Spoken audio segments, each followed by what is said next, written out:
ಜೈಲ್ಗೆ ಹೋಗಿ ಬಂದ್ರೆ ಲಕ್ ಕ್ಲಿಕ್ ಆಗುತ್ತೆ ಅಂತ ಇದು ಸಾಕಷ್ಟು ನಿದರ್ಶನಗಳಿದೆ. ಹಿಂದೆ ಜೈಲು ಹೋಗಿ ಬಂದವರೆಲ್ಲ ಮುಖ್ಯಮಂತ್ರಿಗಳಾಗಿದ್ದಾರೆ, ಆಗಿಲ್ವಾ? ಯಾರೋ ನೀವು ನಾನು ಹೇಳ್ಬೇಕಾ ನಿಮಗೆ ಮಾಧ್ಯಮದವರಿಗೆ ಬಿಡಿಸಿ ಬಿಡಿಸಿ ಬಿಡಿಸಿ ಬಿಡಿಸಿ ಹೇಳಿಸಿ ನಿಮ್ಗೆ ಮತ್ತೊಂದು ಆರು ಹಾಕೋಣ ಅಂತ ಇರಲ್ಲ.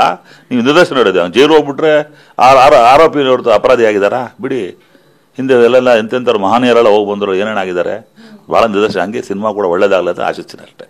Thank you sir. ಜೊತೆಗೆ ನೀವು ರೇಣುಕಾಸ್ವಾಮಿ ಅವರ ಕುಟುಂಬಕ್ಕೆ 5 ಲಕ್ಷ ನೀಡಿದ್ರಿಂದ ಕೆಲವೊಂದು ಪರ ವಿರೋಧ ಚರ್ಚೆಗಳಾಯಿತು. ಅಂದ್ರೆ ಯಾಕೆ ಕೊಡಬೇಕಾಗಿತ್ತು ಫಿಲ್ಮ್ ಚೇಂಬರ್ ಹಣವನ್ನ ರೇಣುಕಾಸ್ವಾಮಿ ಅವರ ಕುಟುಂಬಕ್ಕೆ ಅಂತ. ಅಫ್ಕೋರ್ಸ್ ದರ್ಶನ್ ಅವರು ನಿಮ್ಮ ಮನೆ ಮಗ, ಫಿಲ್ಮ್ ಚೇಂಬರ್ ಮಾತೃ ಸಂಸ್ಥೆ ಅಂತ ಅಂದಾಗ ದರ್ಶನ್ ಅವರು ಮಗನ ತರನೇ ಆಗ್ತಾರೆ. ಸೊ ಅದ್ರಲ್ಲಿ ತಪ್ಪಿಲ್ಲ. ಮಗ ತಪ್ಪು ಮಾಡಿದಾಗ ಅಪೋಸಿಟ್ ಪರ್ಸನ್ಸ್ಗೆ ಕೊಡಬೇಕಾಗಿರೋ ಜವಾಬ್ದಾರಿ ಕೂಡ ಫಿಲ್ಮ್ ಚೇಂಬರ್ದೇ ಆಗಿರುತ್ತೆ ಅನ್ನೋದು ಕೆಲವರ ಅಭಿಪ್ರಾಯ. ಏನ್ ಹೇಳ್ತೀರಿ ಸರ್? ಮಾನವೀಯತೆ ಮೌಲ್ಯಗಳಿಗೆ ಬೆಲೆ ಕೊಡಬೇಕು. ಹ್ಯುಮ್ಯಾನಿಟಿ ಗ್ರೌಂಡ್ಸ್ ಅಂದ್ರೆ ಏನು?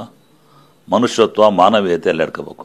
ನಮ್ಗೆ ಇದು ನೋಡಿ, ಈಗ ದರ್ಶನ್ ಅವರು ಈಗ ಆ ಥರ ಆಗಿದೆ ಅಂದರೆ ಅವ್ರ ತಂದೆ ತಾಯಿಗೆ ನೋವಾಗಿಲ್ವಾ? ಅವ್ರ ತಾಯಿಗೆ ನೋವಾಗಿಲ್ವಾ? ಅಣ್ಣ ತಮ್ಮದ ನೋವಾಗಿಲ್ಲ? ಅದೇ ಥರ ಎಲ್ಲರಿಗೂ ನೋವಾಗಿರುತ್ತೆ. You have to think everything ನಾ ಹ್ಯುಮ್ಯಾನಿಟಿ ಗ್ರೌಂಡ್ಸ್. ನಾವು ಹ್ಯುಮ್ಯಾನಿಟಿ ಗ್ರೌಂಡ್ ಕಾರ್ಯಕಾರಿ ಸಮಿತಿ ತೀರ್ಮಾನ ತೊಗೊಂಡು ಕಾರ್ಯ ಸಮಿತಿ ಚರ್ಚೆ ಮಾಡಿದಂಥ ನಿರ್ಧಾರ, ಅದು ನಂದೊಬ್ಬ ನಿರ್ಧಾರ ಅಲ್ಲ. ಆ ನಿರ್ಧಾರ ತೊಗೊಂಡು ಒಳ್ಳೇದೇ ಇರುತ್ತೆ ಅಂತ ಅನ್ಕೋಬೇಕು. ಕಾಮೆಂಟ್ಸ್ ಬರುತ್ತೆ, ಏನು ಮಾಡೋಕ್ಕಾಗತ್ತೆ?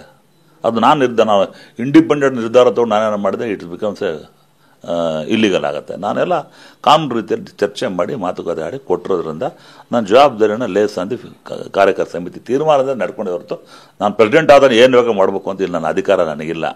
I should the ಒಬೇ the orders of ಕಾರ್ಯಕಾರಿ ಸಮಿತಿ. ಅವ್ರ ತೀರ್ಮಾನ ಪ್ರಕಾರ ನಾನು ಮಾಡಿದ್ದೀನಿ ಅಷ್ಟೇ ಹೊರತು ಎಲ್ಲರಿಗೂ ಒಳ್ಳೇದಾಗಬೇಕು, ಶಾಂತಿ ರೀತಿ ಇರಬೇಕು, ಅಷ್ಟೇ ಉದ್ದೇಶ. ಆಗೋಗಿದೆ. Can you bringing back? ತರ್ತೀರ ರೇಣುಕಾ ಸಮಿತಿ? ತರೋಕ್ಕಾಗತ್ತಾ? ಮಿಸ್ಟೇಕ್ ಮಾಡೋದು ಅನುಭವಿಸ್ತಾರೆ, ಬಿಡಿ. ಅದನ್ನು ಪದೇ ಪದೇ ಕೆಣಕಿ ವೈಭವೀಕರಣ ಮಾಡೋದು ನಾವು ಬೇಡ ಅಂತ ನನ್ನ ಇಂಡಿವಿಜುವಲ್ ಒಪಿನಿಯನ್.